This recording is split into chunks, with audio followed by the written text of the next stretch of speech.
Kama ambavyo mmeona, tumekagua wote uwanja, mimi na nyinyi, si ndio jamani?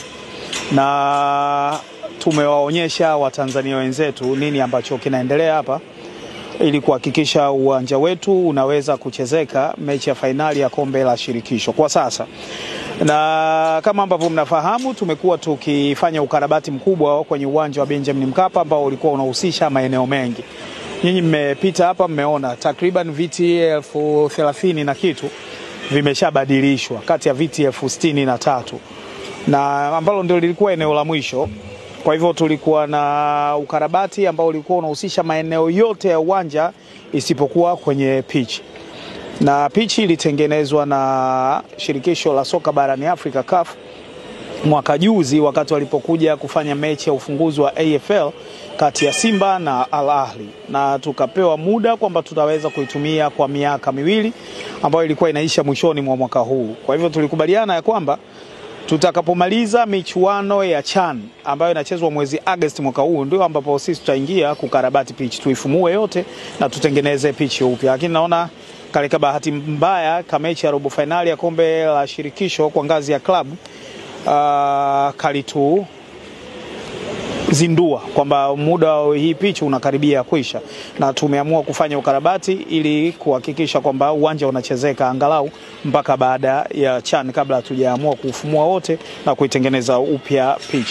Kwa hiyo tumechukua hatua kadhaa na nyinyi mmeshuhudia, na kama ambavyo mnaona ukarabati bado unaendelea, na sisi tutakuwa hapa, tutakuwa asubuhi, tutakuwa mchana, tutakuwa usiku kuhakikisha kwamba hakuna kinachosimama, na mpaka CAF anakuja kufanya ukaguzi wao wa mwisho kuelekea mechi ile ya finali ya Simba na Berkane tarehe 27, tarehe 25 ya mwezi huu, basi angalau uwanja huu uwe tayari na unachezeka. Na miongoni mwa watu tuliokuja nao, tulioongozana nao kwenye ukaguzi huu leo ni watu wa CAF, na wao wenyewe wamekuwa impressed na progress ambayo tumefikia, na wanaamini kwamba tumedhamiria, serikali ya awamu ya 6 imedhamiria kutengeneza miundombinu ya michezo na kuhakikisha inaweza kutumika sawa sawa. Kwa hiyo tumepeana maagizo mimi na wataalamu kuonyesha kwamba kazi ambayo inatakiwa ifanyike hapa inafanyika kwa muda ambao tunautegemea ama chini ya hapo.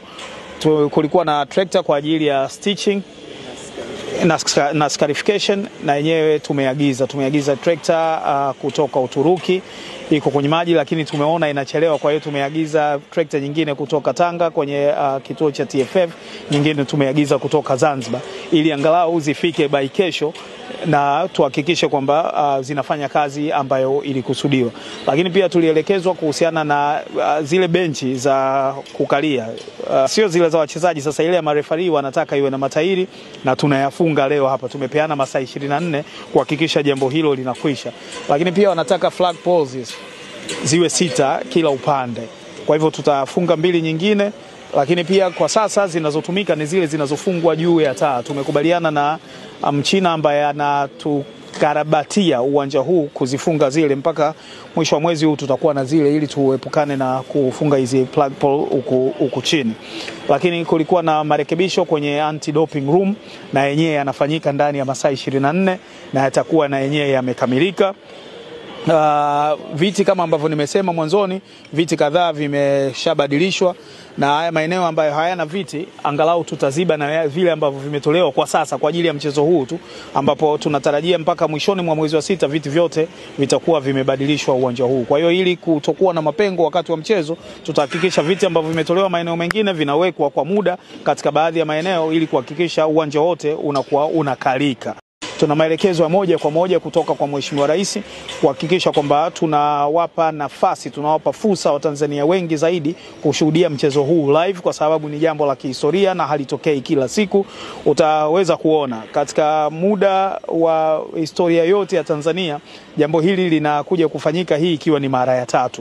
Mara ya kwanza ilikuwa mwaka 93 na Simba, mara ya pili ilikuwa mwaka juzi na Yanga. Kwa hivyo kama ambavyo nimesema, tunakuja ni historia. Kombe litakuwa uwanjani na tunategemea Watanzania wengi zaidi. 63,000 sio idadi kubwa sana kulinganisha na population yetu kama nchi, lakini angalau kutakuwa na watu 63,000 ambao wameshuhudia wenyewe kwa macho yao mbungi hii ikipigwa hapa.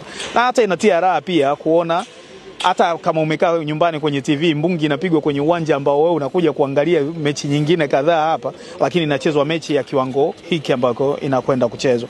Kwa hiyo maelekezo ni ya moja kwa moja kama nilivyosema. Mimi jana nimepata fursa ya kuongea na Mheshimiwa Rais usiku, na haya ni maelekezo yake ya moja kwa moja ambayo tunakuja kuyatekeleza. Lakini pia ameniambia ni wape salamu hizi kwamba kwanza yeye amefurahi sana na matokeo ambayo Simba imeyapata kwa kufuzu kufika fainali ya kombe hili la shirikisho, na ameongeza ile zawadi ya goli la mama inatoka sasa milioni 20 kwa goli, imekuwa sasa milioni 30 kwa goli kutoka kwa Mama Samia. Lakini pia uwekezaji mkubwa kama ambao ulifanyika kwa klabu hii ya Simba kwenye mchezo wa nusu fainali wakati tunakwenda kucheza kule South Africa, na hali hiyo hiyo itakuwepo wakati wa mchezo huu. Sijapata numbers na nini ambacho serikali itakifanya moja kwa moja, ni lazima ni jambo la kukaa na kuona Simba wanahitaji nini kwa wakati huu, lakini mimi niwahakikishie sisi hatutakuwa kipingamizi, hatutakuwa kizingiti, na tutahakikisha yale yote ambayo sisi tunaweza kuyafanya kama serikali kuwarahisishia, kuwafanyia Simba mazingira ya ushindi yawe rafiki, tutayafanya kwa uwezo wetu wote ili Simba wabaki na shughuli moja tu ya kuhakikisha wanabakisha kombe hili nyumbani. Asanteni sana.